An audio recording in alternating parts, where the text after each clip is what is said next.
તમારી માતા મારી માતાને ખૂબ કષ્ટ આપે છે મૈયા. હું તમને આ રીતે વ્યથિત નથી જોઈ શકતો. આખિર કૃતિકાયનની પૂજા કેમ નથી થતી? એમને કઈ વાતનો ક્રોધ છે? કેમ એમના કારણે મારી મોટી બેનને આટલા કષ્ટો ભોગવા પડી રહ્યા છે?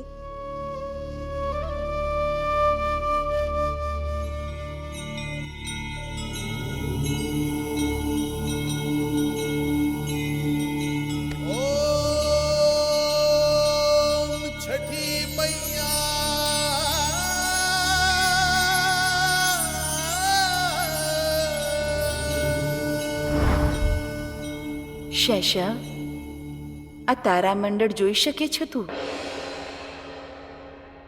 આ 7 તારા સપ્ત ઋષિ છે. ઋષિ વશિષ્ઠ, ઋષિ મારીચી, ઋષિ પુલત્સ્ય, ઋષિ પુલહ, ઋષિ અત્રિ, ઋષિ અંગીરા અને ઋષિ ક્રતુ. જાણે છે, પહેલા કૃતિકાઓ 6 નહીં, પરંતુ એ સંપૂર્ણ 7 હતી. અને 7 આ ઋષિઓની અર્ધાંગનીઓ પણ હતી. એમના નામ છે શિવ, સંભૂતિ, પ્રીતિ, સન્નતિ, અનસૂયા, ક્ષમા અને અરુંધતી. એમાંથી 6 ઋષિઓને એવું પ્રતીત થયું કે એમની પત્નીઓનું અગ્નિદેવના પ્રતિ આકર્ષણ છે, જે કારણે એ 6 ઋષિઓએ પતિ ધર્મને ભંગ કરવાનો દોષી ગણીને પોતાની પત્નીઓનો પરિત્યાગ કર્યો. ફક્ત દેવી અરુંધતી જ હતા સપ્તઋષિ પાસે, જેમનો આશીર્વાદ આજે પણ નવવિવાહિત જોડો પોતાના વિવાહના ઉપરાંત લે છે. આ 6 કૃતિકાઓએ ભગવાન શિવ અને મા પાર્વતીના પુત્ર ભગવાન કાર્તિકેયનું પાલન પોષણ કર્યું.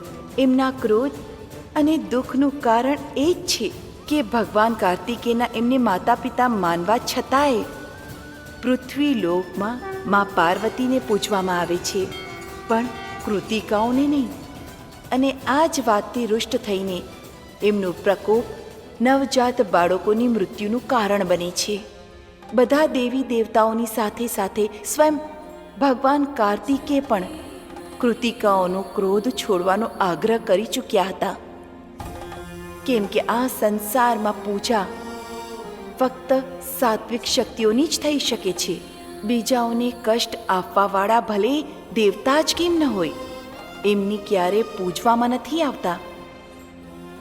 પણ કૃતિકાઓ આ વાત ક્યારે સમજી જ નહીં શકી.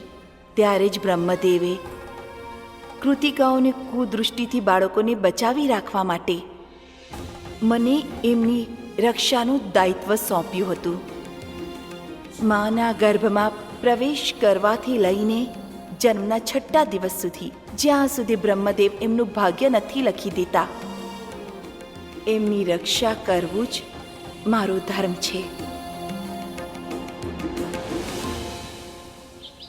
ફક્ત કાર્તિકની સાથે જ નહીં, વૈષ્ણવીની સાથે પણ ખૂબ જ ખોટું થઈ રહ્યું છે. અમે સમજાવીશું યશોદાને. હાય મારી માળી, આટલું બધું થયા પછી પણ તમે એ 2 કોડીની ઓરત સામે ઝૂકવાની વાત કરી રહ્યા છો માજી? ઉર્મિલા, ભૂલ અમારી છે તો ઝૂકવું પણ પડશે. હવે ભૂલો નહીં, અમે એ લોકોથી કાર્તિકની સચ્ચાઈ છુપાવી છે. છુપાવવું એ આપણી મજબૂરી હતી માં. આ વાત તમે પણ સારી રીતે જાણો છો. અને કાર્તિક જેવું પણ હોય, એવા લોકોને 100 જન્મ સુધી પણ આવો સંબંધ ક્યારે પણ મળવાનો નથી માં. અને આમ પણ આ હવેલીની જાગ જમાટ, એશો આરામ, અરે કોઈ પણ છોકરી પોતાનું બધું હારી જશે આ હવેલીની વહુ બનવા માટે માં. બીજું એ તો શું માજી? અને સાચું કહું, ખોટું તો અમારા દીકરાની સાથે થયું છે. વગર વિચારે એનો રિશ્તો એ અનાથ છોકરીની સાથે કરી દીધો. અરે, જેને ના રિશ્તાઓની સમજ છે અને ના હી પોતાના મંગળસૂત્રનું સન્માન. અને જો હોત તો એ પોતાનો અવાજ ઉપાડત પોતાની માસીની સામે કાર્તિક દીકરા માટે. નહીં માજી, એ છોકરી એવું કાંઈ નથી કર્યું. સમજો વાતને. અરે ઇક્કા દુક્કા તો હું પણ જાણું છું. હા, એ કોઈ છઠ્ઠી મૈયાની દીકરી નથી માજી. ઉર્વશી, ના, એટલે હું તો એમ જ કહેતી હતી કે સારું જ થયું ને. એ તો છઠ્ઠી મૈયાનો આશીર્વાદ છે કે એમણે આ લગ્ન તોડાવી દીધા. હા, એકદમ સાચી વાત કહી રહ્યા છો ઉર્વશી માજી. જો એ વૈષ્ણવી આ ઘરમાં વહુ બનીને આવી જાત તો ન જાણે કેટલા મુસીબતોના પહાડ આ પરિવાર પર તૂટી પડત. અમે તો કહીએ છીએ ભલું થયું ને ભાંગી જંજાળ. મૈયાનો સંકેત કોઈ સમજે કે ના સમજે, અમે સારી રીતે સમજીએ છીએ. દુનિયા ભલે કંઈ પણ કહે, અમે ક્યારે માનવા તૈયાર નહીં થઈશું કે કાર્તિક અને વૈષ્ણવીનો સંબંધ તૂટી ગયો છે. એમનો મેળ મૈયાનું વિધાન છે જે ક્યારે નહીં તૂટી શકે.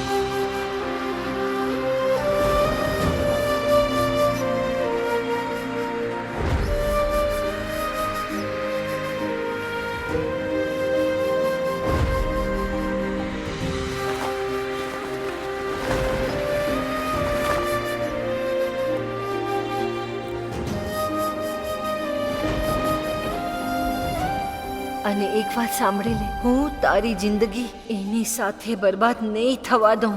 મંજૂર છે તો ઠીક, નહીતર આજથી તારો ને મારો કોઈ સંબંધ નથી.